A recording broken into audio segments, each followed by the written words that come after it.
In the most luxurious mansion in Beverly Hills, Marcus Wellington had everything money could buy except humility. When he saw his 8-year-old maid's son silently watching his chess games, the arrogant millionaire couldn't resist the chance to humiliate the child. After all, what could a poor kid who taught himself how to play chess in a public library possibly know about the game of kings? Marcus laughed with scorn, invited his wealthy friends to witness what would be an easy win, and challenged David to a match. He had no idea that in just a few moves, this quiet, underestimated boy was about to teach him a lesson that would change his life forever. Because sometimes, true power doesn't come from money or status. It comes from the most unlikely mind at the most unexpected moment. And Marcus Wellington was about to learn that underestimating someone can be the biggest mistake of his life.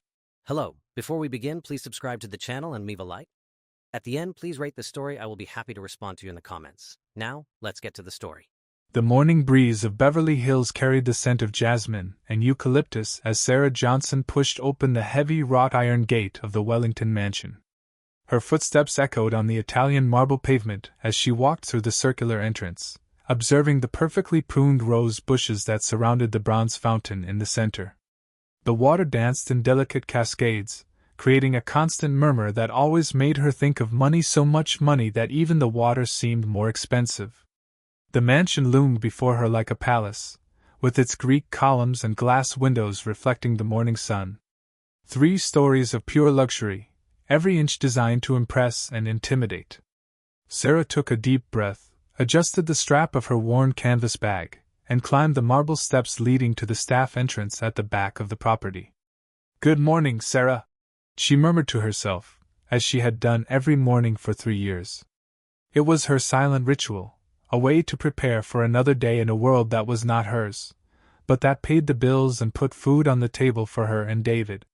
The staff kitchen was larger than the entire house where she lived with her son in South Central. Black granite countertops, stainless steel appliances that shone like mirrors, and a silence that always made her feel small. Sarah stored her bag in the designated locker, tied the apron around her waist, and began her morning routine. First, Mr. Wellington's coffee. Imported Guatemalan beans, ground fresh, brewed in an Italian machine that cost more than her car. Sarah knew every preference of her employer: strong coffee, 2 spoonfuls of brown sugar, served in a Chinese porcelain cup that she feared breaking every time she held it. As the machine worked, she listened to the sounds of the mansion waking up. The central sound system played classical music at a low volume, the automatic sprinklers watered the gardens with military precision, and somewhere in the upper floors, Marcus Wellington began his day as the king of his own empire. Sarah climbed the staff stairs, her white sneakers making only a whisper on the Persian carpet. Mr. Wellington's office was on the 2nd floor, an imposing room with walls lined with leather-bound books and a panoramic view of Beverly Hills. She knocked 3 times on the oak door, as she always did. "Come in," came the deep voice from within. Marcus Wellington was sitting behind a mahogany desk that looked like it had come from a museum. At 45, he maintained the upright posture and piercing gaze he had built over decades of relentless business. His gray hair was perfectly styled, his white shirt immaculate even at the start of the day. He didn't even look up from the documents when Sarah entered. "Your coffee, Mr. Wellington," she said, placing the cup on the desk with extreme care. Was all the response she received. Not a thank you, not a glance of acknowledgement. To Marcus, she was just another cog in the well-oiled machine of his perfect life. Sarah quietly stepped back and began her work. Every movement was calculated, every gesture designed not to disturb the man who controlled her livelihood. She vacuumed the Persian carpet, dusted the bookshelves that Marcus never read, and polished the trophies and awards that covered an entire wall, constant reminders of his business success. "Sarah," Mr. Wellington's voice cut through the silence like a razor. "Yes, sir? Today I will be receiving guests for an afternoon of chess. I want everything to be impeccable. And try not to make noise when you're cleaning the game room." "Of course, Mr. Wellington. May I ask, how many guests are you expecting?" Marcus finally raised his eyes, and Sarah felt the weight of his gaze like a silent criticism. 3, he said dryly. "And I expect you to keep your son quiet, if you happen to bring him today." I do not tolerate interruptions. Sarah swallowed hard. Understood, sir. David will be discreet, as always. So be it. Marcus returned his attention to the papers. And Sarah, wear the full uniform today. Appearances matter. The full uniform. Sarah hated those words. It meant the outdated black dress, the little white lace apron, and the cap that made her feel like a character out of a 1950s movie. But she simply nodded. Yes, Mr. Wellington. By 2 in the afternoon, the mansion was transformed. The game room on the first floor shone like a museum, every piece of furniture polished to reflect the light. Sarah had spent the entire morning preparing everything, from the appetizers that would be served to the arrangement of the chess games on their marble tables. The first guest arrived promptly at 3 o'clock. Richard Blackwood, a real estate businessman with whom Marcus had been doing business for years. Sarah watched from the window as he stepped out of a black Bentley, adjusting the cuffs of his silk shirt before climbing the steps of the main entrance. Ah, Richard! Marcus's voice echoed through the main hall. Ready to lose once again? The guest's laughter had a forced tone. We'll see, Marcus. I've been practicing. Next came Theodore Morrison, an investment banker whom Sarah recognized from the business magazines she sometimes flipped through in the doctor's waiting room. A tall man, bald, with gold-framed glasses that reflected the lights of the crystal chandelier as he entered. The third guest was a surprise. Victoria Ashford, one of the few women who frequented Marcus's social circles. An heiress of a pharmaceutical fortune, she had the cool elegance of someone who had never known need. Sarah watched as she entered wearing a Chanel suit that cost more than the annual salary of the cleaning lady. Gentlemen and lady, Marcus greeted his guests in the game room, gesturing to the prepared tables.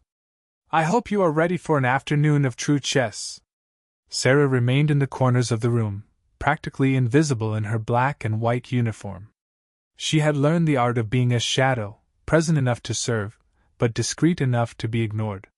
In the corners of her vision, she could see David sitting in a chair in the hallway, with a coloring book on his lap. At 8 years old, he had learned to be quiet when his mother worked, but Sarah always felt the weight of responsibility pressing on her chest. Sarah, Marcus called without looking at her. Bring the 25-year-old Macallan whiskey. And the crystal glasses. Right away, Mr. Wellington. Sarah headed to the bar, her hands trembling slightly as she reached for the bottle that cost more than 2 installments of her house. The amber liquid shone like liquid gold as she poured it into the Irish crystal glasses, each movement calculated not to waste a single drop. You know, Marcus, Richard Blackwood said, moving his knight on the board. It always impresses me how you can see 3 moves ahead. Marcus smiled a smile that didn't reach his eyes. It's a matter of superior intelligence, Richard. Some of us are born with it, others. He paused dramatically as he moved his queen. Others simply do the best they can. Victoria Ashford laughed, a crystalline sound that echoed through the room. Oh, Marcus, your modesty is touching. It's not modesty, Victoria. It's just the truth. Marcus leaned back in his leather chair, watching Richard study the board with growing despair. Look, Richard is trying to find a way out of his desperate situation. But there is no way out. I've already calculated all the possibilities. Sarah served the drinks, moving like a ghost among the guests. She noticed how Marcus savored not only the whiskey but also the feeling of superiority. Every word that left his mouth was carefully chosen to remind others of his position at the top of the hierarchy. Checkmate, Marcus announced, moving his rook with a satisfied click against the marble. Once again, Richard. The real estate businessman sighed in defeat. You are impossible, Marcus. How do you make this seem so easy? Because for me, it is easy, Marcus replied, already rearranging the pieces for the next game. Chess is like business, like life. You need to see the big picture, anticipate your opponent's moves, and always be 3 steps ahead. Theodore Morrison, who was watching from the next table, adjusted his glasses. And what if the opponent can also see 3 steps ahead? Marcus laughed a laugh that carried decades of victories. Then you see 4, Theodore. There is always a way to be above others. It's a matter of natural superiority. Sarah felt a knot in her stomach. She knew that tone, that casual arrogance that treated other people like pieces on a board. For 3 years she had been one of those pieces moved, positioned, used as per Mr. Wellington's convenience. Next game, Marcus announced, his eyes shining with anticipation. Who will be my next victim? Victoria Ashford stood up elegantly. My turn, Marcus. Let's see if your reputation is deserved. Oh, Victoria! Marcus laughed as he arranged the white pieces for himself. Are you sure you want to humiliate yourself publicly? Confidence is an admirable quality, she replied, sitting gracefully. But too much of it can be a weakness. Marcus moved the first pawn, his smile growing. We shall see. The game began with the intensity of a battle. Victoria, the difference is that I don't go around announcing it. The other guests moved closer to observe, feeling the tension grow between the two players. Sarah noticed that David had also approached, his large eyes fixed on the board as if he were watching a movie. Check, Victoria announced calmly. For a moment, just a moment, Sarah saw a crack in Marcus's armor. His eyes flickered, his jaw tightened slightly. But he quickly composed himself, studying the board with renewed intensity. Good move, he grudgingly admitted. But not enough. Marcus moved his king, escaping the threat with an elegance that spoke of years of practice. Your turn, Victoria. The game continued, each move more calculated than the last. Sarah could feel the tension rising in the room, the other guests watching in respectful silence. It was more than a game, it was a battle of egos, of intellects, of wills. Checkmate, Marcus finally announced, his voice laden with triumph. An admirable game, Victoria. Truly the best I've played in weeks. Victoria looked at the board for a long moment before extending her hand. Congratulations, Marcus. You really are as good as they say. I know, Marcus replied, shaking her hand with a smile that radiated satisfaction. And you can be sure that I will continue to be. After all, some of us are born to be on top. Sarah watched the scene, feeling a mix of admiration and repulsion. There was no doubt that Marcus Wellington was an exceptional player, but his need to belittle others to elevate himself left a bitter taste in the air. Well, gentlemen and lady, Marcus stood up, adjusting the cuffs of his shirt. I believe I have once again proven my point. Intellectual superiority is not something that is learned, it is something one is born with. And clearly, I was born blessed. The guests laughed, but Sarah noticed that the sound lacked genuine joy. It was the laughter of people who knew their place in Marcus Wellington's hierarchy. David Johnson was sitting in his chair in the hallway, his legs swinging a few inches above the floor, when the soft click of chess pieces on marble reached his ears. At 8 years old, he had learned to be a shadow, just like his mother. But unlike Sarah, who kept her eyes down and her hands busy, David observed everything with an intensity that few noticed.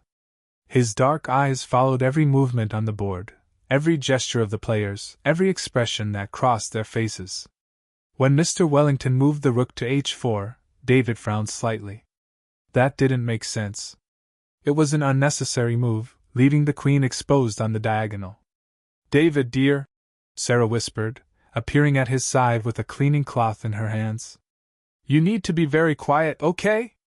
Mr. Wellington has important guests. David nodded, but his eyes didn't leave the board. He saw when Mr. Morrison moved the bishop, taking advantage of exactly the opening Mr. Wellington had created. But instead of capitalizing on the advantage, Morrison retreated, missing the opportunity. Mom, David murmured softly. Can I stay here watching? Sarah looked nervously at the game room, where the voices of the wealthy men echoed with authority. You can, but promise you'll stay as quiet as a mouse? I promise. Sarah squeezed her son's shoulder and went back to work, but David could feel the tension in every movement she made. He knew his mother worried, always worried.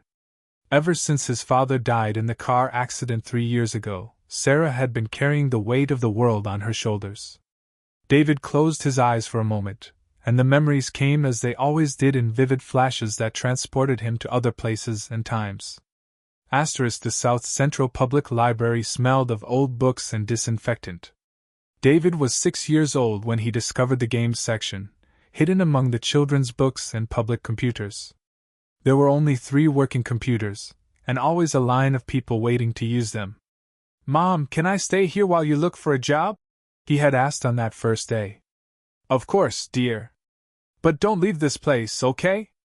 Mommy will be back in 2 hours. That was when David saw the abandoned chessboard on a table in the corner. The pieces were scattered, somewhat organized, as if someone had left in the middle of a game. He approached slowly, touching the pieces with the tips of his fingers. "Interesting, isn't it?" A voice made him jump. It was Mr. Henderson, the elderly librarian who always wore wool vests, even in the heat of Los Angeles. "Do you know how to play, kid?" David shook his head, embarrassed. "Want to learn?" In the months that followed, whenever Sarah went out to look for work, David stayed at the library. Mr. Henderson couldn't give him formal lessons, it wasn't allowed by library policy, but he forgot chess books on the table where David sat. Books with diagrams, strategies, famous games. "That kid is a prodigy," David heard Mr. Henderson comment once to a colleague. "I've never seen anything like it. He memorizes entire positions just by looking." But soon Mr. Henderson retired, and David was left alone with the books. He had found some videos on YouTube on the library computers, watching whenever he could grab a few free minutes. Russian masters, world champions, historic games, all of that became his secret world. At home, David created his own board. Sheets of graph paper glued together, forming an 8x8 board. Pieces made from soda bottle caps and cardboard scraps, each carefully marked with hand-drawn symbols. Pawns were small circles, rooks were squares, bishops were triangles. "What are you doing, dear?" Sarah asked one night, finding David hunched over his improvised board. "Playing chess, Mom." "Chess? Where did you learn that?" "At the library. It's like a puzzle. There's always a solution." Sarah knelt beside her son, watching the cardboard pieces. "Did you make all this by yourself?" "It's just until we can buy a rail board," David said, moving a pawn with extreme care. Sarah swallowed hard. They could barely pay the electricity bill, and David dreamed of a chessboard. Maybe for your birthday, dear." But the birthday passed, and then Christmas, and the cardboard board remained the only one David owned. Asterisk. "David!" Sarah's whispered voice brought him back to the present. "Are you paying attention to me?" "Sorry, Mom." David blinked, reorienting himself in the chair in the Wellington Mansion hallway. "I need to vacuum the carpet here in the hallway. It's going to make noise, so maybe it's better if you go to the kitchen." David looked at the game room, where a new game was starting. Mr. Wellington was playing against Mr. Blackwood again, and this time he seemed even more confident. "Can I stay a little longer? I promise I won't make noise." Sarah hesitated, looking at the room where the wealthy men were talking and laughing. "All right, but if anyone complains, I'll leave right away." Sarah nodded and went to get the vacuum, leaving David alone with his thoughts and observations. He refocused on the board, analyzing the position of the pieces with the same intensity that his YouTube heroes demonstrated. Mr. Wellington had opened with the king's pawn, followed by the king's knight. A classic Italian opening. David knew that opening. He had studied hundreds of games that started that way. But something was different. "You know," Mr. Wellington's voice carried into the hallway, "sometimes I wonder if we should really allow certain people to frequent our social circles." "What do you mean by that, Marcus?" Victoria Ashford asked.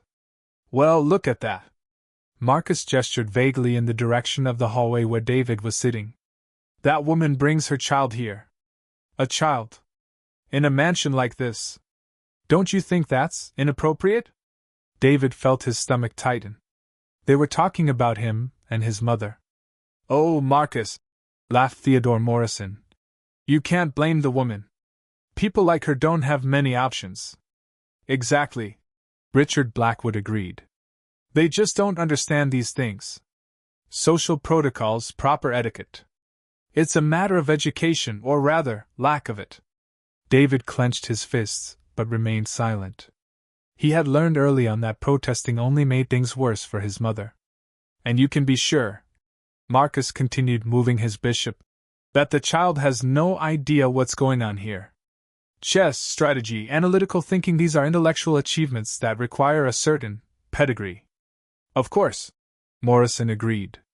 It's not like a child from, well, you know where they come from, could understand the nuances of a game like chess. David bit his lower lip, forcing himself to stay quiet. But his eyes remained fixed on the board, and that's when he saw it. Mr. Wellington was too focused on his prejudiced conversation to notice that he had left his king in a vulnerable position. When he moved the queen to check Mr. Blackwood's king, he opened a fatal diagonal. Mr. Blackwood had a bishop perfectly positioned to exploit that weakness. David leaned forward, almost whispering, "Bishop to c4," before forcing himself to stay silent. But Mr. Blackwood didn't see it. Or if he did, he didn't understand the opportunity. Instead, he moved a pawn, completely losing the chance to turn the game around. "See?" Marcus laughed, taking advantage of the weak move to consolidate his advantage. "That's exactly what I was saying. Lack of strategic vision. Some people just can't see beyond the obvious move." David watched, fascinated and frustrated, as Mr. Wellington turned his advantage into victory. But he had seen the mistake, the moment of weakness that could have changed everything. And that realization made him feel a strange mix of pride and melancholy. "Checkmate," Marcus announced with satisfaction. "Once again, gentlemen. You really need to practice more." Sarah appeared with the vacuum, and David could see the nervousness in her movements. She had heard the comments too, and it made her even tenser. "Excuse me, Mr. Wellington," she said softly. "I need to vacuum the hallway." Marcus didn't even look at her. "Do what you have to do. But be quick. We don't want any more interruptions." "Of course, sir." Sarah turned on the vacuum, and the noise filled the hallway.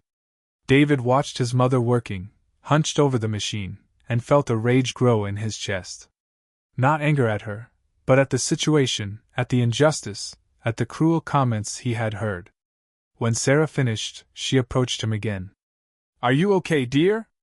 David nodded, but his eyes returned to the board, where a new game was starting.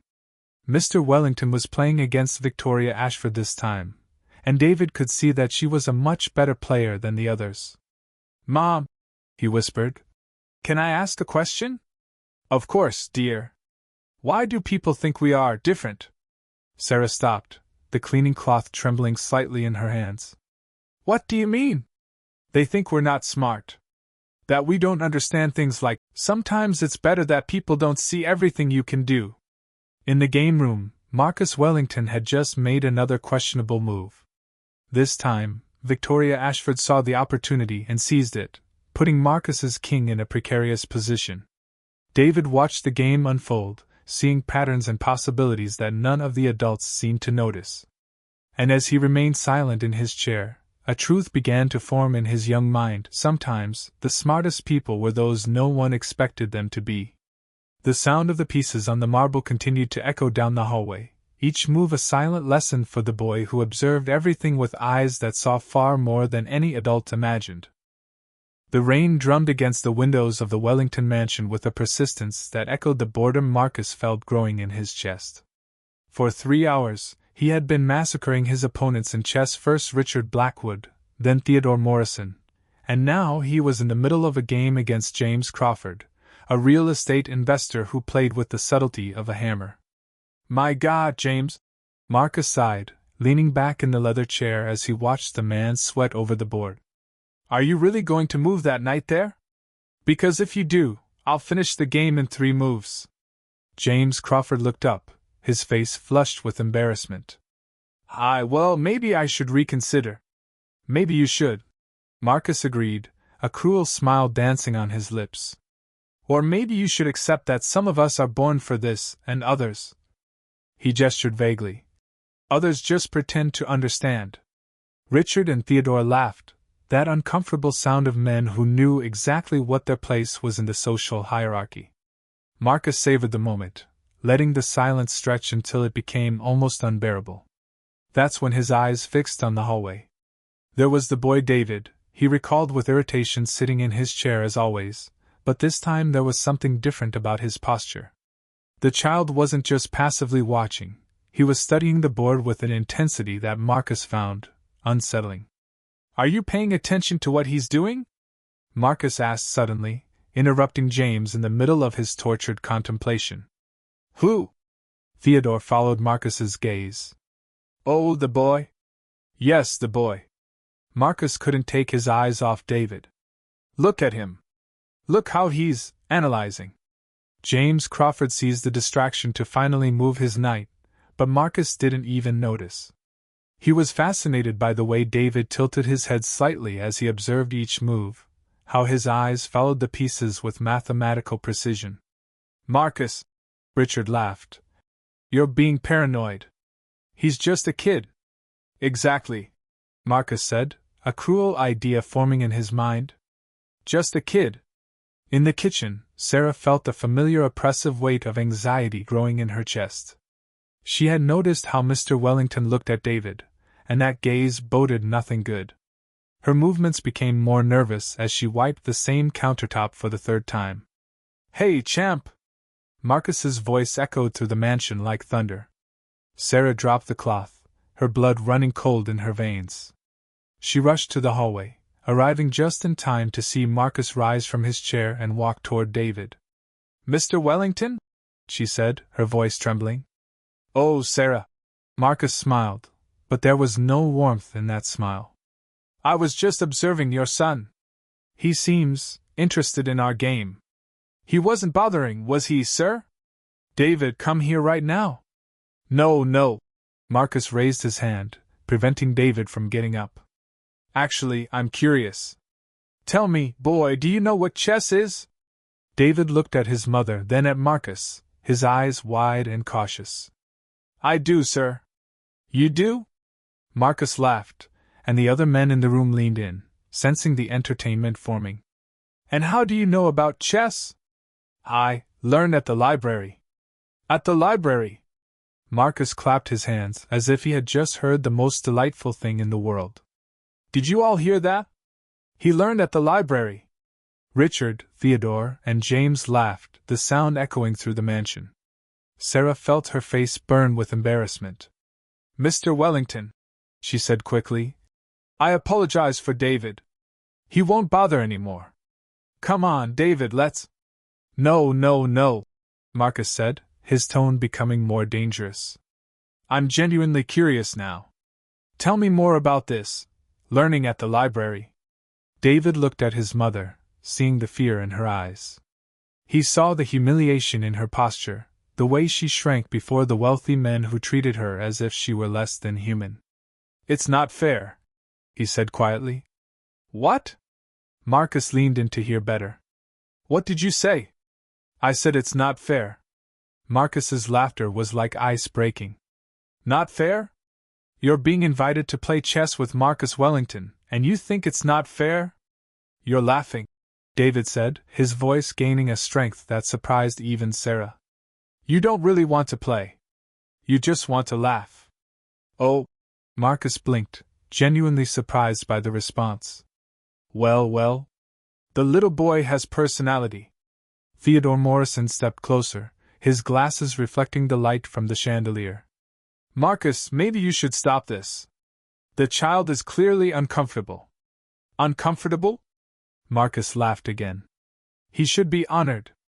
When was the last time someone of his situation had the chance to sit in this room, at this table?" "Never," James Crawford replied, still laughing. "And for good reason." Sarah felt tears burning in her eyes. "David, dear, let's go." "You don't have to." "No," David said softly, but with a determination that cut through all the laughter. "You don't have to protect me, Mom." He stood up from the chair, his 8 years suddenly seeming older under the weight of the moment. "I accept." Sarah felt her world crumble. "David, no." "I accept the challenge," David repeated, looking directly at Marcus Wellington. "But not to make you laugh. To play real chess." Marcus blinked, clearly not expecting that response. For a moment, just a moment, his confidence wavered. But then the cruel smile returned. "Excellent," he said, clapping his hands. "Gentlemen, find comfortable chairs. You are about to witness something memorable." Richard, Theodore, and James moved like spectators in a Roman circus, anticipating the entertainment to come. Sarah remained in the hallway, her hands pressed against her lips, watching her 8-year-old son walk toward the chess table where Marcus Wellington awaited like a predator. "I hope you don't cry when you lose," Marcus said, arranging the pieces on the board. "Because you're going to lose, boy. You're going to lose fast, and you're going to lose badly." David sat in the chair that seemed too big for him, his legs swinging again. But his eyes, when they fixed on the board, had a clarity that made Marcus hesitate for a fraction of a second. "Let's see," David said calmly. "Who really knows how to play chess?" And at that moment, the sound of the rain against the windows seemed to grow louder, as if nature itself was preparing to witness something extraordinary. The black and white marble board stretched before David like a miniature battlefield, each perfectly polished square reflecting the light from the crystal chandelier above. His small hands, still soft from childhood, seemed almost too delicate to touch the onyx and jade pieces that Marcus had ordered imported from Italy. Well, Marcus settled into his leather chair, a lazy smile playing on his lips. "Let's establish the basic rules, champ. Do you know how each piece moves?" David nodded silently, his eyes scanning the board with a familiarity that made Marcus furrow his brows slightly. But the look of doubt quickly vanished, replaced by his usual arrogance. "Excellent. White always starts, so—" Marcus gestured to the pieces in front of David. "Make your move, boy." Behind them, Richard Blackwood whispered to Theodore Morrison. 5 moves. I bet the kid won't last more than 5 moves." "You're being generous," Theodore replied, adjusting his glasses. "I give him 3. 4 at most." James Crawford leaned forward, amused. "I bet he doesn't even know how to move the knight. $10 to anyone." Sarah remained in the hallway, her hands intertwined so tightly that the knuckles were white. She watched David settle into the chair, adjusting his small posture to comfortably reach the board. "Please," she silently prayed, "please let it end quickly." David was very quiet, his eyes moving across the board with a precision that reminded Sarah of the moments he studied at home, hunched over his library books. There was something in the way he assessed the pieces, as if each one were a character in a story only he knew. "We're waiting," Marcus said, drumming his fingers on the table. "Or do you need more time to process your options?" The other men laughed, but David seemed not to notice. He reached out with deliberate care and moved the king's pawn 2 squares forward. "Ah," Marcus smiled. "Classic opening. Very predictable." Marcus responded instantly, moving his own king's pawn, mirroring David's move. It was clear he wasn't paying much attention, his eyes wandering around the room as he awaited the next move. David did not hesitate. "Bishop to c4. Marcus murmured, finally focusing on the board. "Italian opening. Interesting." He moved the knight to c6, a standard development. It was a move any beginner would make, but David was studying the position as if it were a complex puzzle. "You know," Marcus said conversationally, "most kids who think they know how to play chess move the pieces randomly. You are following a pattern." David looked up for the first time since the game began. "It's not random. There's a reason for every move." "Is there?" Marcus raised an eyebrow. "And what would that reason be for this move?" David positioned the knight on f3, developing another piece with clear purpose. Control of the center. Quick development. Preparation for castling. Richard Blackwood stopped talking to Theodore, his words dying in the air. "He really knows the terms." "Terms are easy to memorize," Marcus said, but there was a note of uncertainty in his voice. He moved the bishop to c5, still playing casually, but now paying more attention.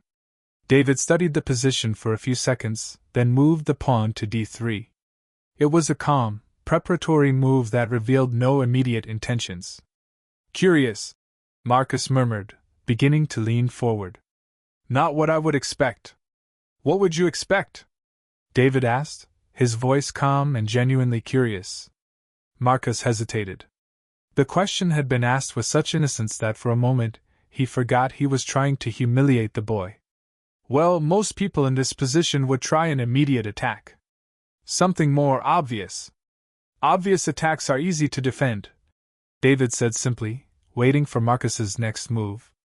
Sarah felt her heart race. There was something in the way David spoke, a quiet confidence that she recognized but had never seen applied in this way. It was the same concentration he demonstrated with his books, but now directed towards something much more dangerous. Marcus moved the knight to f6, developing his last minor piece.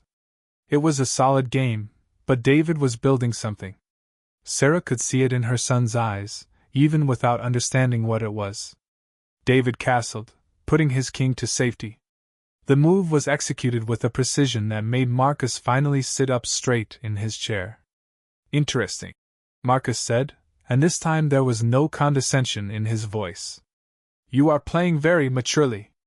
My mom always says it's important to think before acting, David replied, moving his rook to e1, connecting the rooks. Theodore Morrison whispered to James Crawford. The kid is really playing. I mean really playing. That can't be, James replied, but his voice lacked conviction. Marcus was now completely focused on the board. He moved the pawn to d6, strengthening the center, but David had already anticipated this. His next move, bishop to g5, pinning the knight to the queen, was executed with a speed that surprised everyone. My God! Richard murmured. Marcus looked at the position, really looked for the first time since the game began. The knight was pinned. If he moved it, he would lose the queen. But if he didn't move it, David had several tactical options. You planned this, Marcus said, and it wasn't a question. Since the third move, David confirmed. The room fell silent, except for the sound of rain that seemed to have intensified. Sarah could hear her own breathing, her heart pounding so loudly she was sure everyone could hear it. Marcus played h6, attacking the bishop. It was a forced move, but David had anticipated this too. He retreated the bishop to h4, maintaining the pressure. You are really playing, Marcus said, and there was genuine surprise in his voice. Yes, David said calmly. I am playing to win. The next moves unfolded with relentless logic. Marcus tried to shake off the pressure, but each attempt was met with a precise response from David. It was like watching a symphony being performed by a conductor, each note in the right place, each pause calculated. This can't be, Theodore said, his voice almost a whisper. A child can't play like this. But David was playing like this. Each move revealed a deep understanding of the game that went far beyond his age. Sarah watched, fascinated and terrified at the same time, as her son demonstrated a talent she had never imagined. Marcus was sweating now, his dress shirt sticking slightly to his back. He had completely underestimated the boy, and now he was paying the price. The position was becoming increasingly complicated, and David seemed to always be one step ahead. Where did you really learn to play like this? Marcus asked, his voice tense. I told you. In the library? No. That's not possible. David looked at him with those big, honest eyes. I watch videos. I read books. I practice. Practice where? At home. I made my own board. Marcus looked at Sarah, then back at David. Your own board? Out of paper. With cardboard pieces. The simplicity of the answer seemed to shock Marcus more than any elaborate response could. This boy, this child he had tried to humiliate, had learned to play chess with soda bottle caps and pieces of cardboard. David moved his rook to e8, and suddenly Marcus saw it. He saw the entire pattern, the whole trap that had been built move by move. His pieces were perfectly coordinated, working together like a well-oiled machine. No, Marcus whispered, studying the board with growing horror. Sir? David asked politely. Marcus made a desperate defense attempt, moving the queen to d2, but David had already seen 3 moves ahead. He moved the knight to d4, and suddenly everything became clear. "My God!" Richard Blackwood said, finally understanding what was happening. "He is winning! It can't be!" James Crawford leaned closer to the board, his eyes racing over the pieces. "It can't be!" But it was.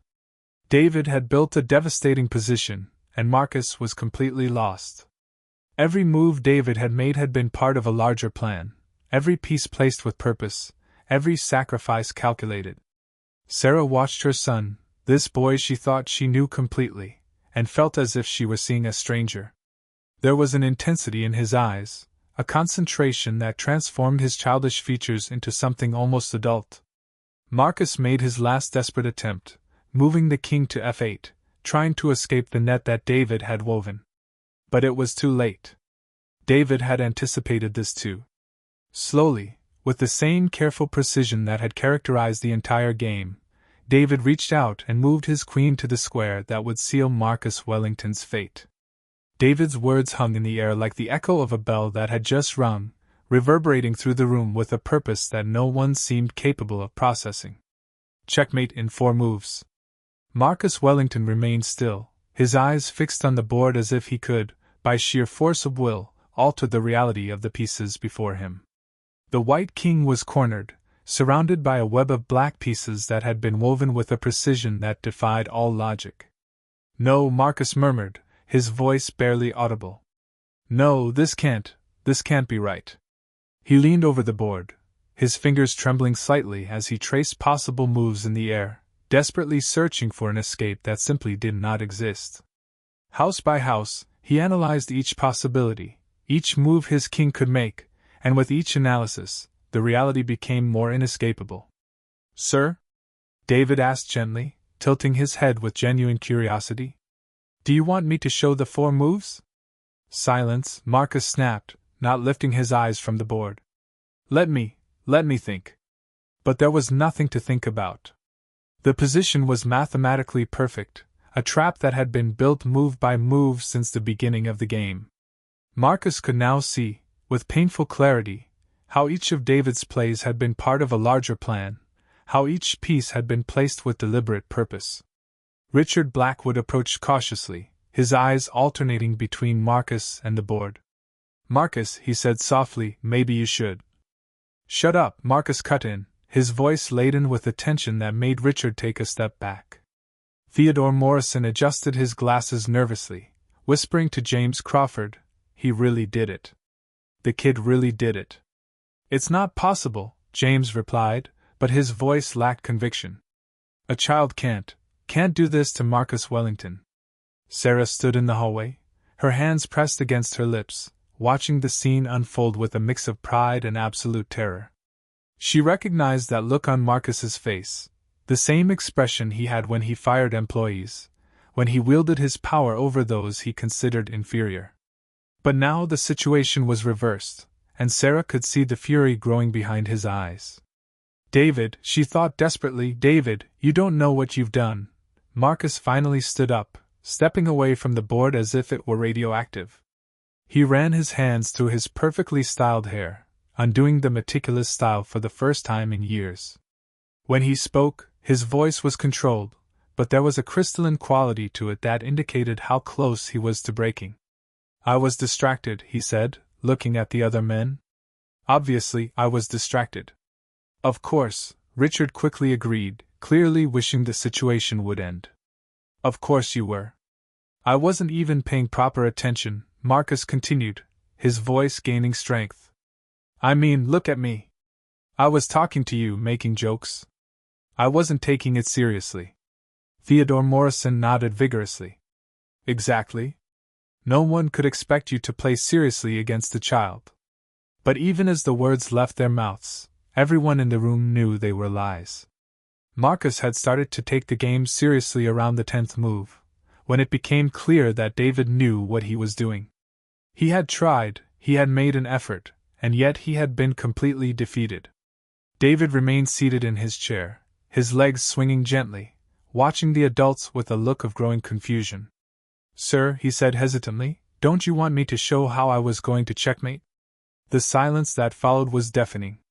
Marcus turned to David, and for a moment Sarah was sure he was going to explode. But then, as if a mask had been placed on him, Marcus forced a smile. "No," he said, his voice strangely calm.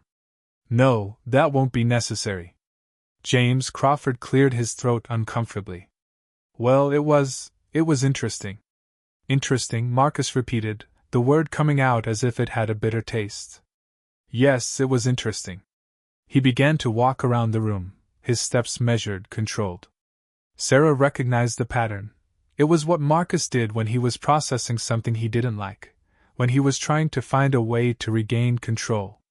"You know," Marcus said suddenly, stopping in the middle of the room, "I think there was a bit of luck involved there." David blinked. "Luck, sir?" "Yes, luck. You made some moves that, coincidentally, worked." Marcus returned to the board, gesturing vaguely. "I mean, you can't really have planned all of this." "But I did plan," David said with simple honesty. "Since move 7, I knew I could win if you moved the knight to c6. The honesty in David's voice was like a slap in the face. Marcus felt his composure disintegrating, piece by piece. "You can have planned," he repeated, but his voice was losing strength. "You are 8 years old." "Yes, sir." "You are a child." "Yes, sir." "You learned to play chess in a public library." "Yes, sir." Each simple, honest confirmation was like a stab at Marcus's arrogance. He had been defeated, completely, publicly, humiliatingly defeated, by a child who had learned to play with cardboard pieces. Theodore Morrison tried to break the tension. "Well, Marcus, you have to admit the kid has natural talent." "Natural talent," Marcus repeated, and a bitter laugh escaped his lips. "Natural talent." He turned to David, studying the boy's face as if he could find some hidden explanation there. But all he saw was honesty, innocence, and an intelligence that made him feel small. "You," Marcus said slowly, "you really believe you can beat me like this?" "I just won," David replied, confused by the question. "Once," Marcus said, his voice gaining a dangerous quality. "You beat me once." Sarah felt her blood run cold. She knew that tone, that subtle change in Marcus's voice that indicated he was about to do something cruel. "Mr. Wellington," she said, stepping into the room, "maybe it would be best to let you rest." "No," Marcus said, not taking his eyes off David. "No, I don't think we're done here." He arranged the pieces on the board with precise movements, each one returning to its starting position. "Let's play again." "Marcus," Richard said cautiously, "maybe you should." "Let's play again," Marcus repeated, his voice not allowing for discussion. "One game doesn't prove anything. Anyone can get lucky once." David looked at his mother, seeing the concern in her eyes. He could feel the tension in the room, the way all the adults seemed to be holding their breath. "I don't want to upset anyone," he said softly. "Upset?" Marcus laughed, a sound devoid of humor. "I'm not upset. I'm intrigued. You presented me with an interesting puzzle, young David. And I always solve my puzzles." He finished arranging the pieces and sat down, his eyes fixed on David with an intensity that made Sarah tremble.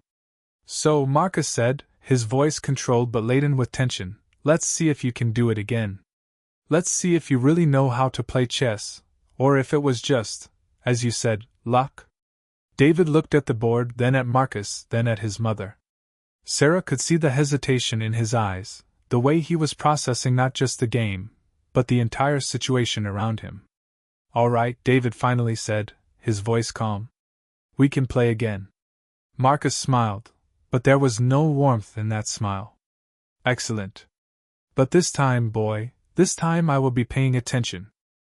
The board was ready again, the pieces aligned in their starting positions like soldiers awaiting a battle that everyone knew would be different this time. Marcus Wellington adjusted himself in the chair, his movements deliberate, every muscle tense with concentration. The casual arrogance had completely vanished, replaced by a laser focus that transformed his features. "This time," Marcus murmured, more to himself than to the others. "This time it will be different." David remained seated across from him, his legs still swinging gently, but Sarah could see the subtle change in his posture. He too felt the difference in the atmosphere, the way the air seemed charged with electricity. The guests positioned themselves around the table in a silent semicircle. Richard Blackwood had put away the whiskey, Theodore Morrison nervously removed his glasses to clean them, and James Crawford crossed his arms, watching as if he were about to witness a car crash. "White plays," Marcus said, his voice controlled but laden with tension. David moved the king's pawn 2 spaces forward, the same opening move as the previous game. But this time, Marcus did not respond automatically. He studied the position for long seconds, analyzing not just the move, but the possible continuations, the traps that might be hidden. "It won't work twice," he whispered, moving his own king's pawn. But David did not seem to be trying to repeat the same strategy. His second move was different, knight to f3, a more conservative development. Marcus frowned, clearly expecting a repetition of the Italian opening. "Changing tactics?" Marcus asked, trying to keep a casual tone. "Every game is different," David replied simply. Marcus developed the knight to c6, but this time calculated every implication. He was playing real chess now, no longer underestimating the boy. Every move was thought out, every possibility considered. For 20 minutes, they played in almost absolute silence. The only sound was the soft click of the pieces on the marble, and the controlled breathing of the observers. Marcus was holding firm, his pieces well coordinated, his position solid. "He's holding out," Theodore whispered to Richard. "Of course he is," Richard replied quietly. "He's really playing now." Sarah watched for the third time that intense concentration on her son's face. There was something almost supernatural in the way David analyzed the board, as if he could see patterns that were invisible to everyone else. By around the 20th move, Marcus was starting to smile. His position was solid, he had avoided all the obvious traps, and for the first time since the beginning of the night, he felt he had control of the situation. "Not so easy this time, is it?" he murmured, moving the rook to a dominant position. David looked at the board for a long moment, then made a move that made Theodore Morrison choke on his own saliva. He sacrificed the queen," James Crawford whispered, incredulous. "What?" Marcus looked at the board, then at David. You did that on purpose?" "Yes, sir," David replied calmly. "But you lost your queen. You lost your most powerful piece. Sometimes you have to sacrifice something valuable to gain something more valuable," David said, and there was a wisdom in his voice that was unsettling coming from a child.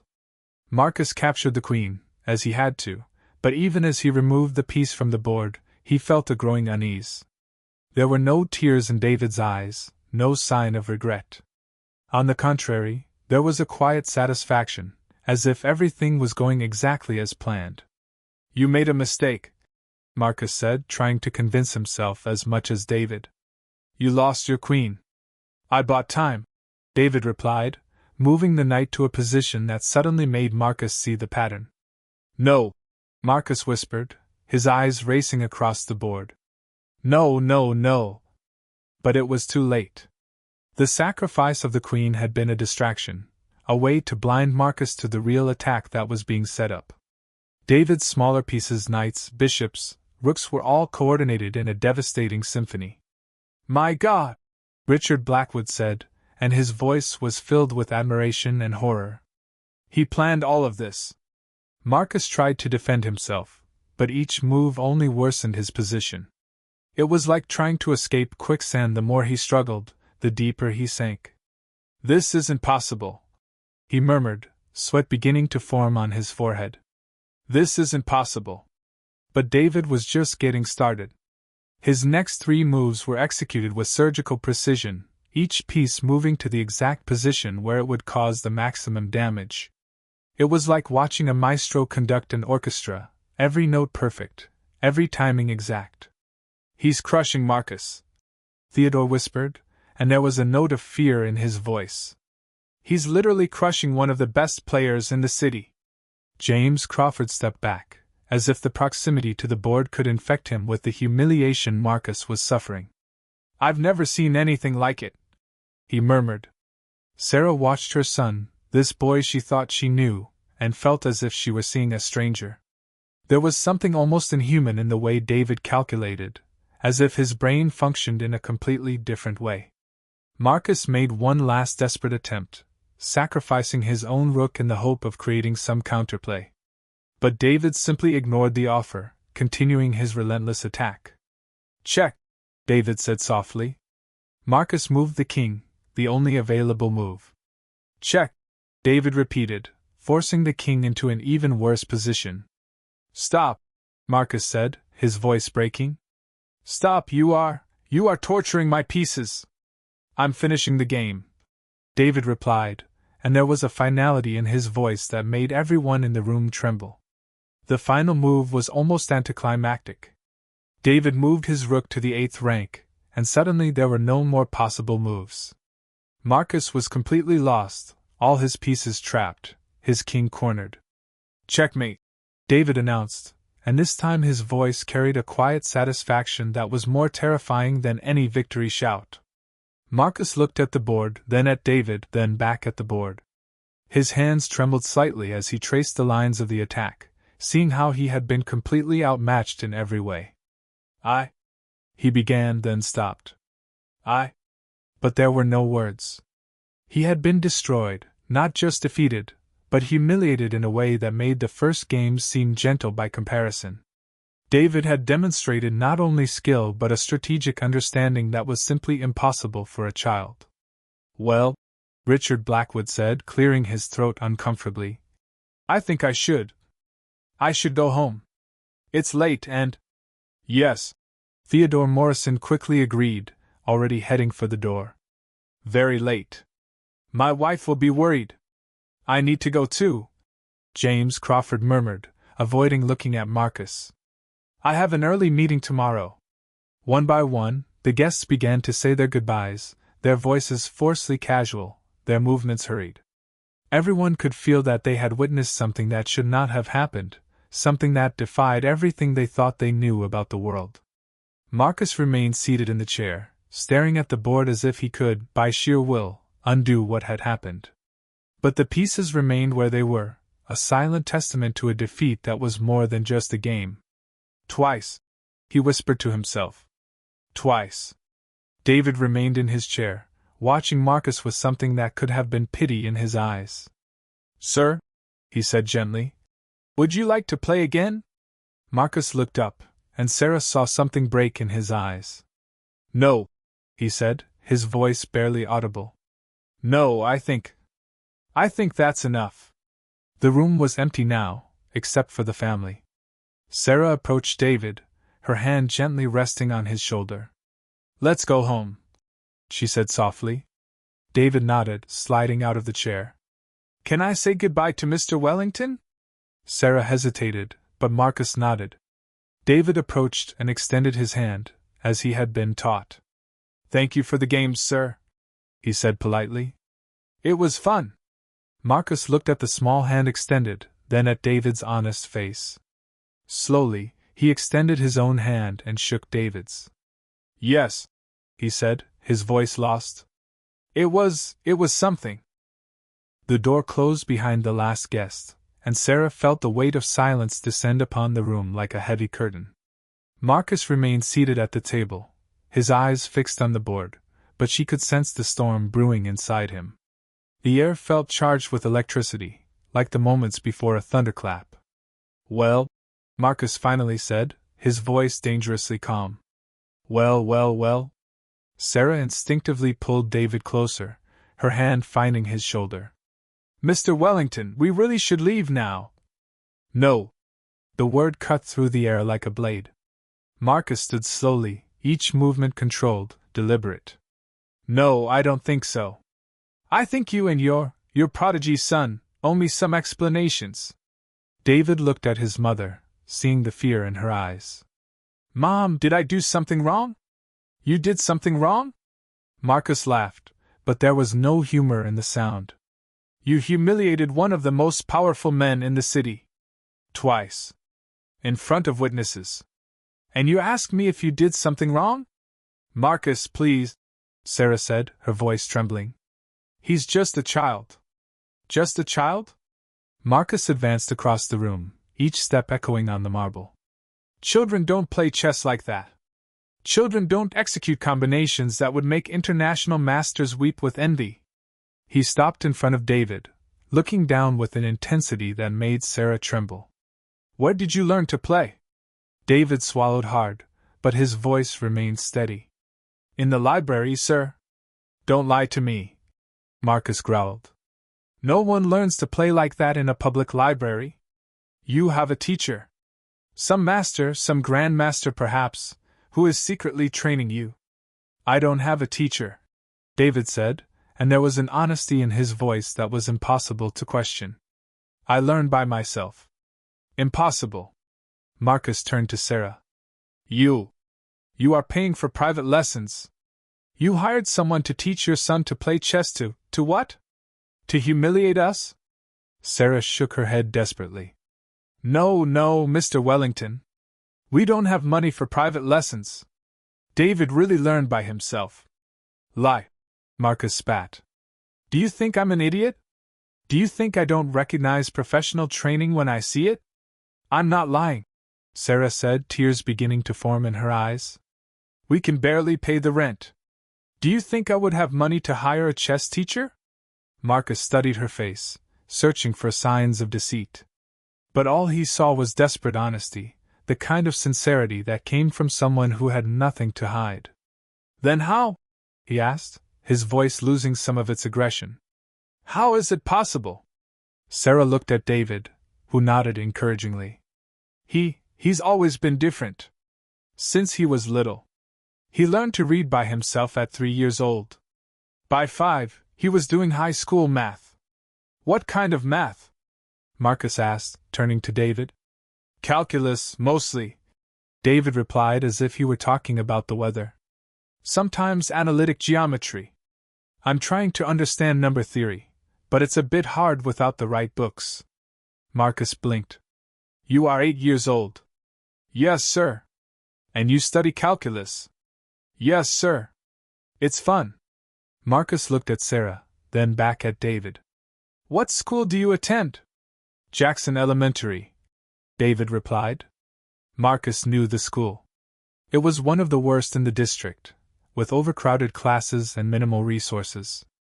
And your teachers? Do they know about your abilities? David shrugged. They think I'm strange.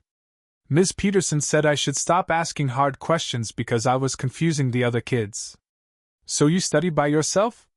Mostly. The librarian, Mrs. Chin, sometimes helps me find books. Marcus began to walk around the room again, but this time his steps were less aggressive, more thoughtful. And chess? How did you start with chess?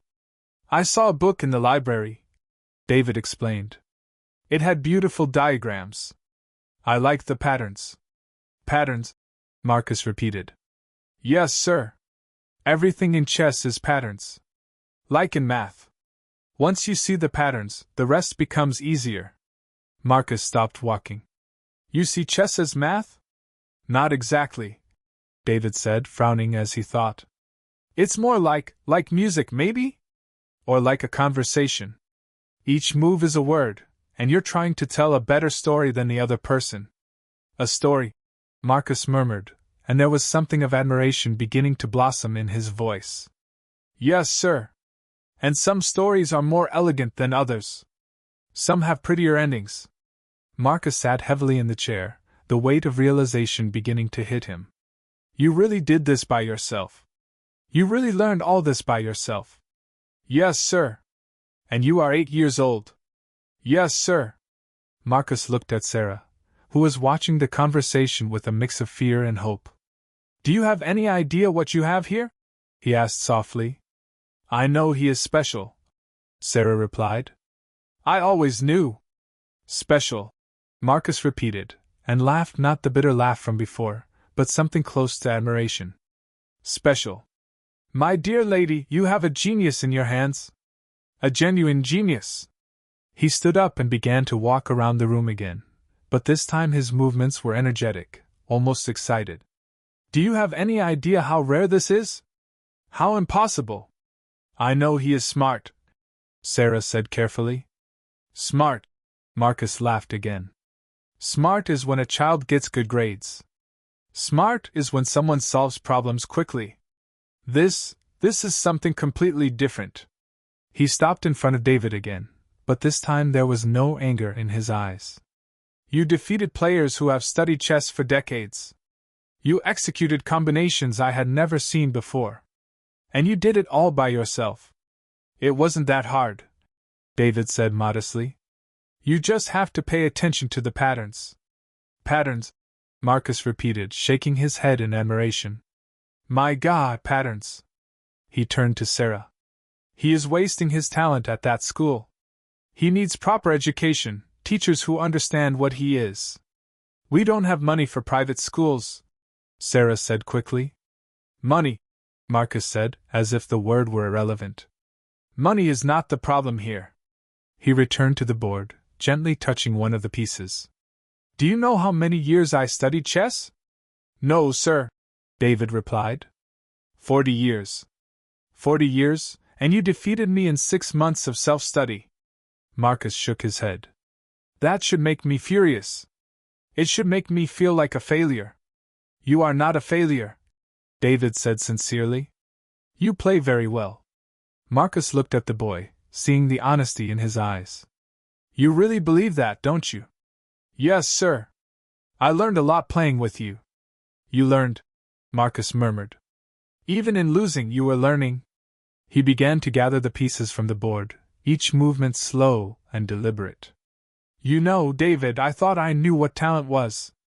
I thought I understood what it meant to be smart. One piece at a time, he placed them back in the box. But you showed me that I knew nothing. You showed me that there is a level of skill I didn't even know existed. Everyone is good at different things, David said diplomatically. No, Marcus said, shaking his head. No, we are not. Some of us are mediocre. Some of us are good. Some of us are very good. And then, very rarely, someone like you appears. He finished putting the pieces away and closed the box. Someone who redefines what is possible. Sarah watched Marcus, seeing a fundamental change in his posture, in his expression. The anger had completely disappeared, replaced by something she couldn't quite identify. Mr. Wellington, she said cautiously, we should leave now.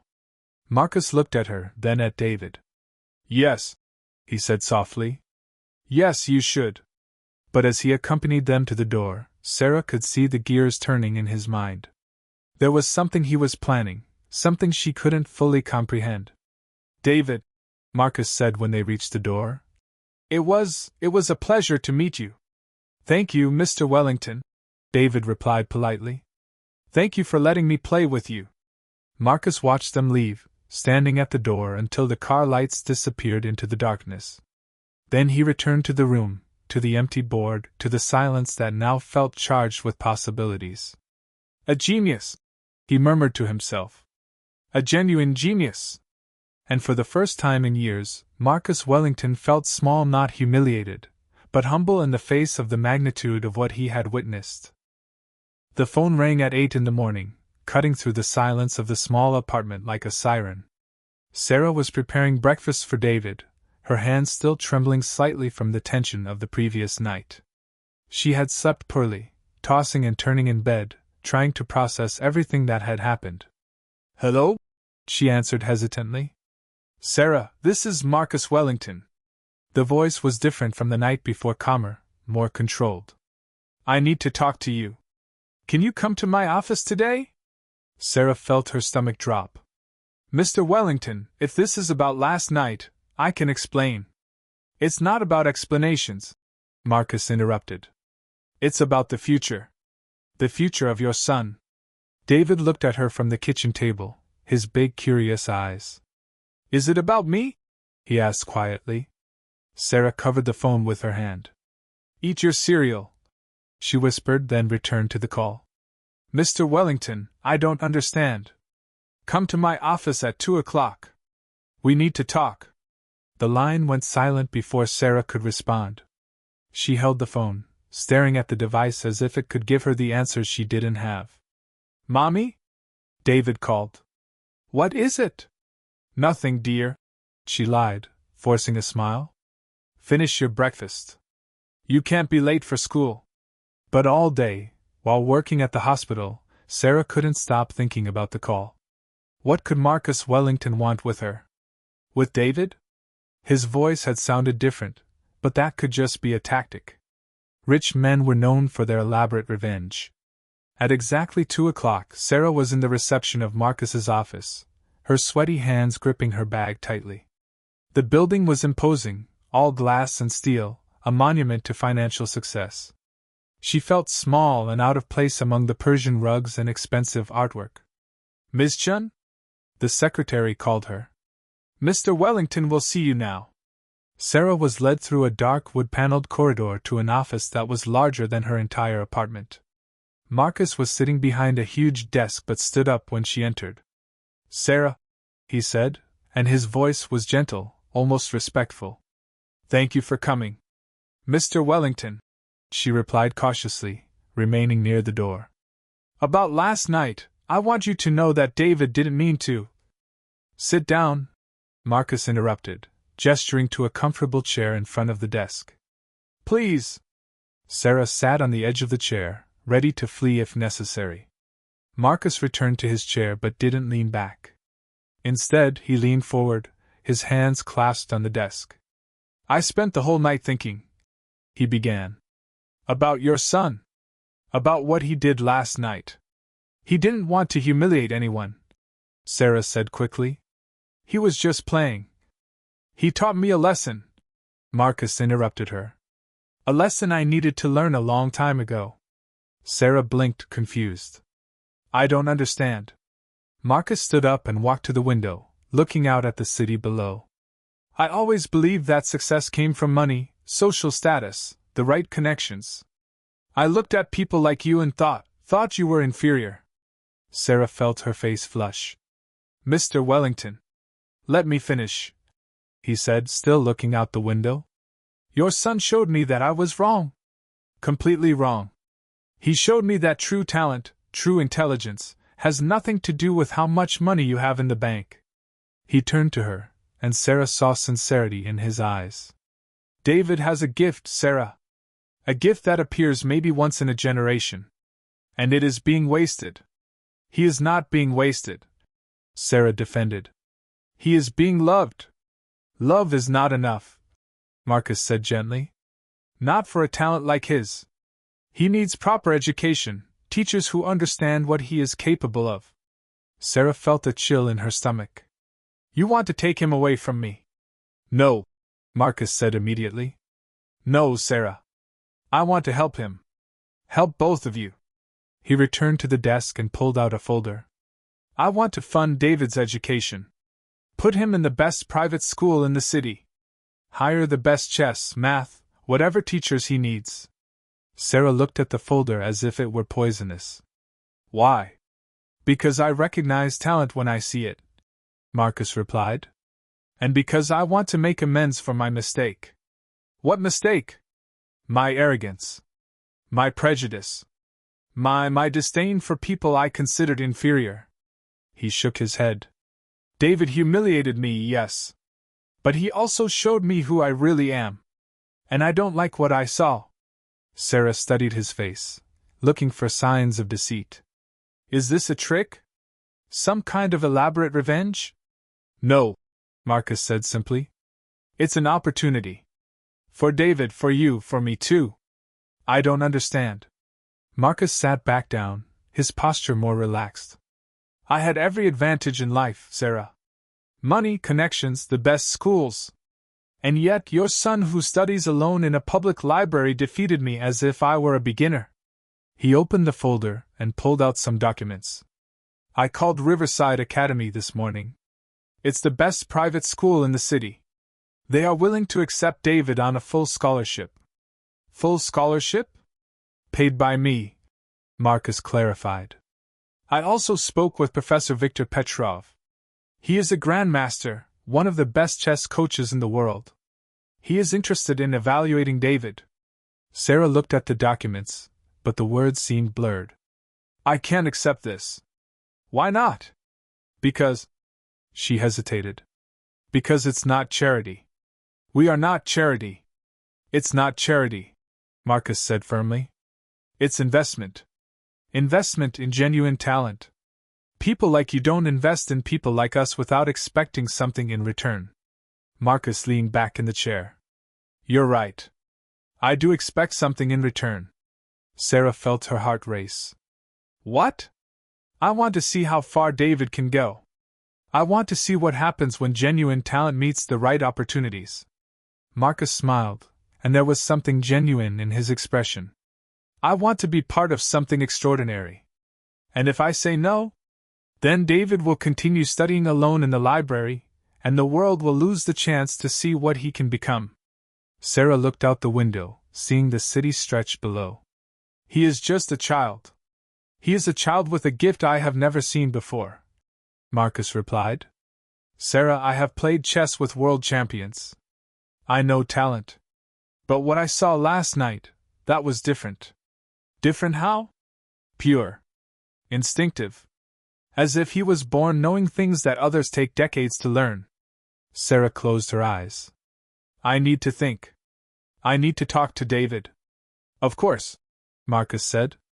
But don't take too long. Opportunities like this don't wait. Sarah stood up, her legs trembling slightly. Mr. Wellington, why are you really doing this? Marcus looked at her for a long moment. Because last night, your son reminded me of something I had forgotten. What? That there is still magic in the world. And that sometimes it appears in the most unexpected places. Sarah nodded slowly and headed for the door. I'll call you. Sarah, Marcus called as she was almost out. I know you don't trust me. I understand why. But think about his future. Think about what he can become. After Sarah left, Marcus returned to the window. He picked up the phone and dialed a number. Victor? This is Marcus Wellington. About that child I mentioned, yes, I know it sounds impossible, but you need to see him play. No, it's not an exaggeration. He is real, Victor. He is absolutely real. He hung up and immediately dialed another number. Dr. Harrison? Marcus Wellington. I need to talk to you about IQ tests for gifted children. Yes, I know it's unusual, but this is a very unusual situation. Marcus continued making calls, each one more determined than the last. He had seen something the night before that changed his fundamental perspective on the world. And now, for the first time in years, he had a purpose that went beyond making money. He was going to help David Chin become everything he could be. Not out of guilt or charity, but because he had recognized something rare and precious, and he knew that wasting such talent would be a crime against humanity. The phone rang again in his hands, and Marcus smiled as he dialed the next number. The future suddenly seemed full of possibilities. The sound of the alarm clock echoed softly through the spacious room, but David had already been awake for an hour, sitting on the king-size bed, studying chess positions on his tablet. The golden morning light of Los Angeles filtered through the linen curtains, creating geometric patterns on the polished wooden floor. David, dear, the coffee is ready! Sarah's voice came from the kitchen, and there was a lightness in it that hadn't existed 5 years ago. It was the voice of a woman who had found her peace, her security. I'll be right there, Mom, David replied, saving the position he was studying. At 13, he had grown taller, but still maintained that calm intensity in his eyes, that ability to see patterns where others saw only chaos. David descended the stairs of the 3-bedroom colonial house, a residence that Sarah still sometimes looked at with silent admiration. It was theirs now, not rented, not borrowed, but truly theirs. Marcus's gift for David's 10th birthday had been the title deed, delivered with a simplicity that hid the generosity of the gesture. Good morning, champ, Sarah said, turning from the stove with a pan of scrambled eggs. She wore a stylish navy blue suit, her new position as manager of the Wellington property requiring a professional appearance. But her smile was the same warm, full of unconditional love. Good morning, Mom, David said, kissing her on the cheek. You look beautiful today. Thank you, dear. Are you nervous? David considered the question as he poured himself some coffee. Not nervous. Anxious, maybe. It's different. Different how? Nervous is when you're afraid of failing. Anxious is when you can hardly wait to start. Sarah smiled, recognizing the precocious wisdom that always surprised her. And how are you feeling? Anxious, David replied with a smile. Definitely anxious. The sound of a car arriving interrupted them. Sarah looked out the window and saw Marcus's black Mercedes pulling into the driveway. He's early today, she noted. He always arrives early on important days, David said, and there was genuine affection in his voice. I think he's more nervous than I am. The front door opened, and Marcus entered without ceremony. At 62 he had aged well, but in a way different from what he had expected. Where there had once been a calculated hardness, now there was a softness that came from having found true purpose. Good morning, family, he said, and the word family sounded natural, as if it had always been that way. Good morning, Marcus, Sarah replied, serving him a cup of coffee without him asking. Want some eggs? Just the coffee is fine. Marcus sat at the table, studying David with eyes that had learned to see beyond appearances. How did you sleep? Well, I dreamed about the French defense. Marcus laughed. Of course you did. And what happened in the dream? I found a new continuation in the winnower variation. Something I've never seen before. We'll see after breakfast, Marcus said. Victor arrives at 9 for the final session. Viktor Petrov had become more than a coach over the years. The Russian grandmaster, initially skeptical of Marcus's claims, had become David's biggest supporter after a single training session. This boy rewrites theory while he plays. He had told Marcus that first time. He doesn't just play chess, he converses with it. How are you feeling? Marcus asked, and there was a vulnerability in his voice that Sarah had learned to recognize. Marcus had invested more than money in David, he had invested his soul. Confident, David replied. Anxious, but confident. Good. Confidence is important, but not arrogance. You taught me that, David said simply. Marcus smiled, and Sarah saw in that smile the complete transformation of the man she had known 5 years ago. The Marcus of today was someone who had learned that true strength came from humility, that true success was measured by what you gave, not by what you accumulated. Yes, Marcus said softly. I suppose so. Sarah's phone rang, her work phone. Sorry, I need to take this. Hello? Sarah, this is Jennifer from reception. We have a problem with the irrigation system in the East Garden. Sarah stepped away to deal with the issue, and Marcus watched her with admiration. Sarah's transformation had been as remarkable as David's. She had become a competent manager, respected by the entire team. But more importantly, she had found her own strength. Marcus, David said, interrupting his thoughts. Can I ask you something? Of course. Do you ever regret? Regret what? Regret all of this. Changing your life for our sake. Marcus looked at the boy who had become like a son to him. David, do you remember the first time we played? Of course. Do you remember how I felt when I lost? David nodded. Angry. Humiliated. Exactly. I felt like my world had collapsed. Like everything I believed was a lie. I'm sorry about that. No, Marcus said firmly. Don't be. Because that was the best thing that ever happened to me. How so? Marcus leaned forward, his eyes intense. Because it forced me to question everything. My values, my beliefs, my arrogance.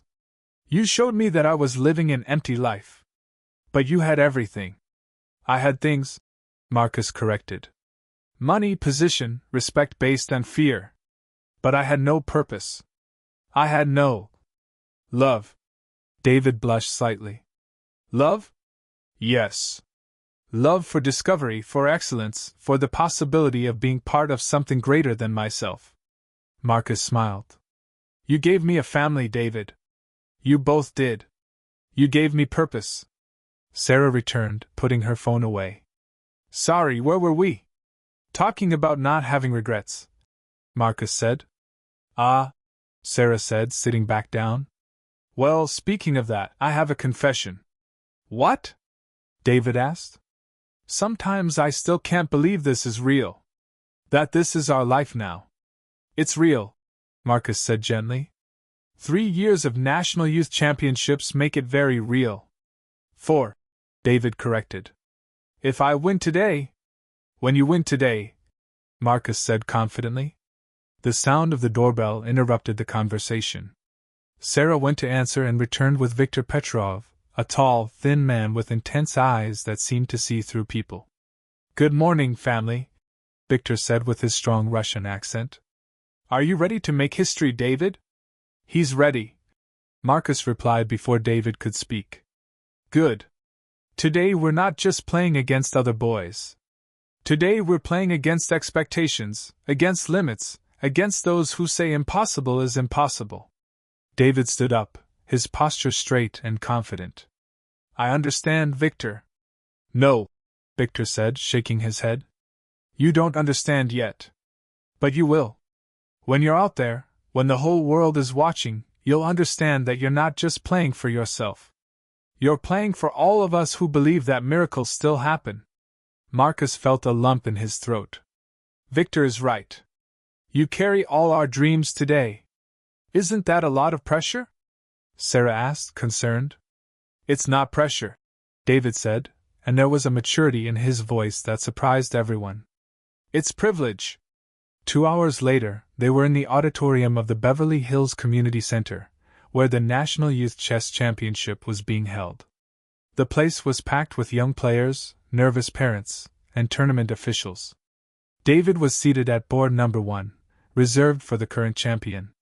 He wore the navy blue blazer of Riverside Academy, but his concentration was entirely focused on the board in front of him. Marcus and Sarah sat in the front row of the bleachers, along with Viktor. Marcus held Sarah's hand, both watching David with a mix of pride and anxiety. He's calm, Sarah murmured. He always gets calm when it matters, Marcus replied. It's one of his gifts. It's not a gift, Viktor corrected. It's achievement.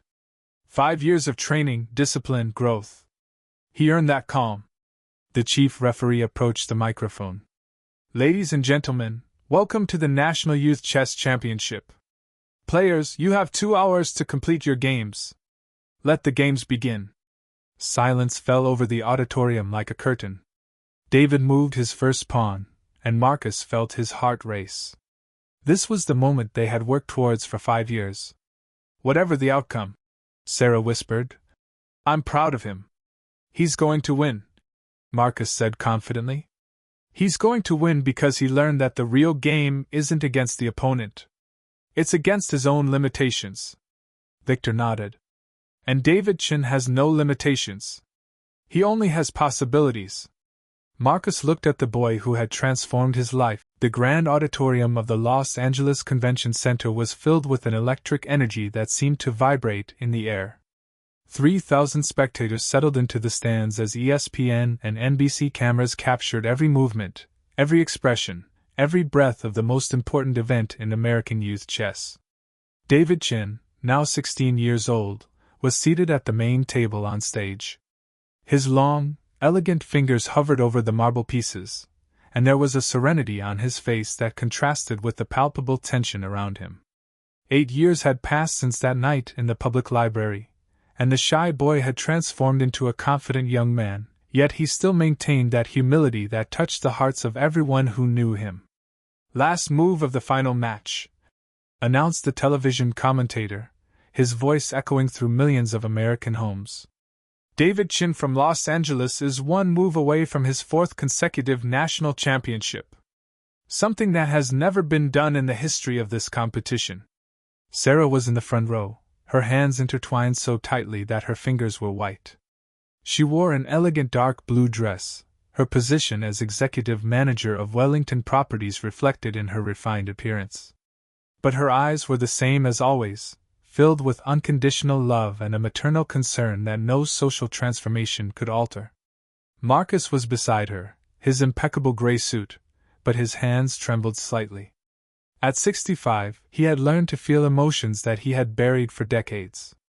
Now, watching the young man who had become like a son to him, Marcus felt his heart beat like a drum. "Checkmate," David said softly, moving his queen to the final position. The auditorium erupted in deafening applause. David's opponent, a talented young man from Texas, studied the board for a moment, then stood up and extended his hand with a respectful smile. "Congratulations, champion," he said, and his voice was barely heard over the roar of the crowd.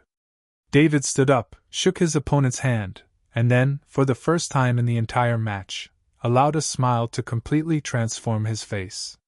He looked at the stands, found the eyes of Sarah and Marcus, and waved. Sarah was openly crying now, her tears falling onto the tournament program she held. Marcus put his arm around her, his own eyes shining with moisture. "He did it," Sarah whispered. "My boy did it." "Our boy," Marcus gently corrected, and Sarah nodded, unable to speak. The head referee approached the central microphone. "Ladies and gentlemen, it is with great pleasure that I present the United States National Youth Chess Champion, for the 4th consecutive time, David Chin." The auditorium rose in a standing ovation that lasted a full 5 minutes. David walked to the microphone, patiently waiting for the noise to subside, and then spoke with a maturity that belied his age. "Thank you," he said, his voice clear and strong. "This trophy is not just mine. It belongs to everyone who believed in me." The crowd quieted, hanging on every word. "When I was little," David continued, "I used to play chess alone in the public library. I had no coach, no expensive books, no computer. I only had a dream."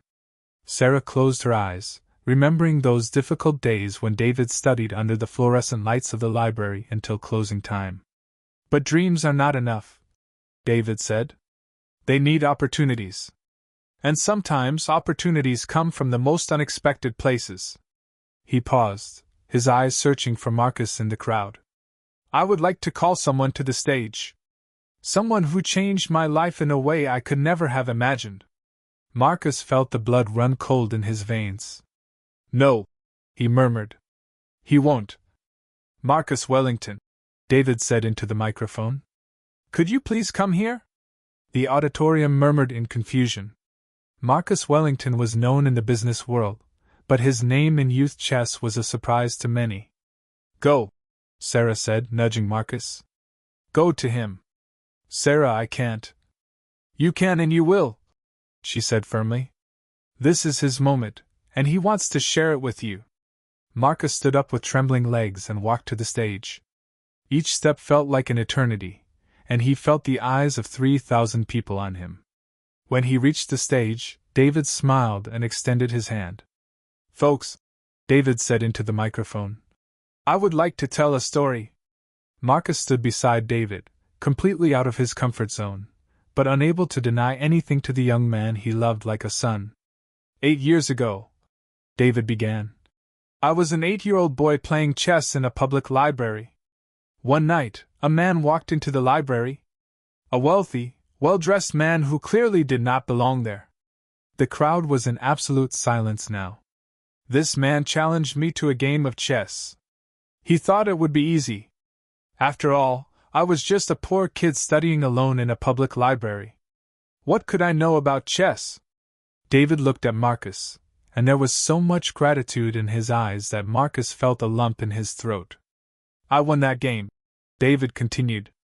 "And the reaction of that man taught me something important about human nature. He could have gotten angry, he could have ignored me, he could have decided that I was just a lucky kid."